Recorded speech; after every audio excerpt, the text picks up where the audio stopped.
விழுப்புரம் மாவட்டம் விக்கிரவாண்டியில் பாமக வேட்பாளர் முரளி சங்கரை ஆதரித்து பாமக தலைவர் அன்புமணி ராமதாஸ் பரப்புரை மேற்கொண்டு வருகிறார். அதனை நேரலையில் தற்போது பார்க்கலாம். நான் கொஞ்சம் அப்பப்போ தண்ணி குடிச்சிருக்கேன். தொண்டை எனக்கு சுத்தமா 3 நாளா தொண்டை போய்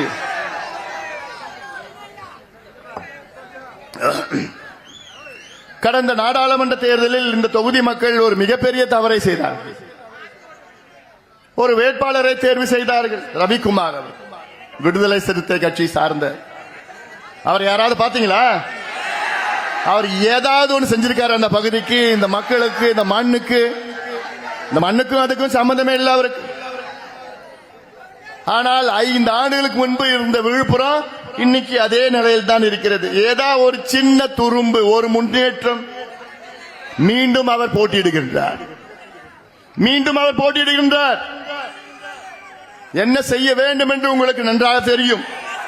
ஒருவர் இந்த தொகுதிக்கு வராமலே, இந்த தொகுதி மக்களுக்கு எந்த நன்மையும் செய்யாமல் மீண்டும் போட்டியிடுகின்றார் என்றால் அவருக்கு உறுதியாக டெபாசிட் இழக்கப்படுவார். முரளி சங்கர் இங்கே குறைந்தது 2 லட்சம் வாக்குகள் வித்தியாசத்திலே வெற்றி பெற்றாக வேண்டும். இது காலத்தின் கட்டாயம்.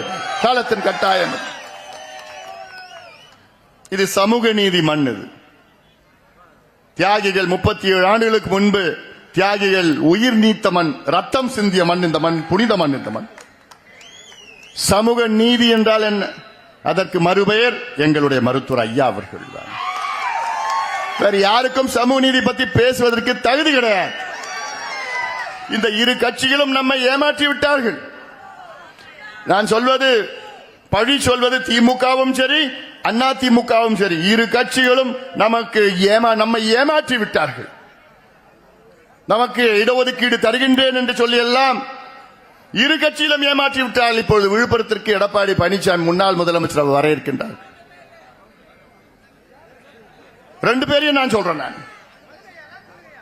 இந்த சமுதாயம் மிக மிக மிக மிக பின்தங்கிய சமுதாயம். படிப்பறிவு இல்லை, வேலை வாய்ப்பு கிடையாது, முன்னேற்றம் கிடையாது, தொழிலும் கிடையாது. எல்லாம் விவசாயம் தான். வானபாந்த பூமி விவசாயம். அந்த விவசாயத்தில் கூலி தொழில். அப்படி இருக்கின்ற சமுதாயத்திற்கு கல்வி கிடைக்க, வேலை வாய்ப்பு கிடைக்க, அது நமக்கு எவ்வளவு காலமாக நாம் போராடி வருகின்றோம். மருத்துவர் ஐயா அவர்கள் தலைமையில் 44 ஆண்டு காலம் ஐயா அவர்கள் போராடி வருகிறார்கள். எதற்கு? இந்த பிள்ளைங்களுக்கு கொஞ்சம் வேலை கொடுப்பா, இந்த பிள்ளைங்களை கொஞ்சம் படிக்க வைங்கப்பா, படிச்சு வேலைக்கு போனா அமைதியா நல்ல வளர்ச்சி அடைவாங்க. அதுதான், வேற என்ன காரணம்? இது ஓட்டுக்காகவோ தேர்தலுக்காகவோ அரசியலுக்காகவோ செய்யல. இதெல்லாம் நீங்க முன்னுக்கு வர வேண்டும் என்ற நோக்கத்திலே தான், அதிலே தான் தொடங்கியது. இந்த மண்ணிலே தொடங்கிய நம்முடைய போராட்டங்கள். திமுக கேட்டா, இப்ப சமீபத்தில் தர்மபுரிக்கு விளையாட்டுத்துறை அமைச்சர், அவர் விளையாட்டு புள்ளையாவே இருக்கிறார். விளையாட்டுத்துறை அமைச்சர் விளையாட்டு புள்ளையா இருக்கிறார். அதுக்கு மேல வளர மாட்டார். தர்மபுரியில் வந்து பேசிட்டு போறார்.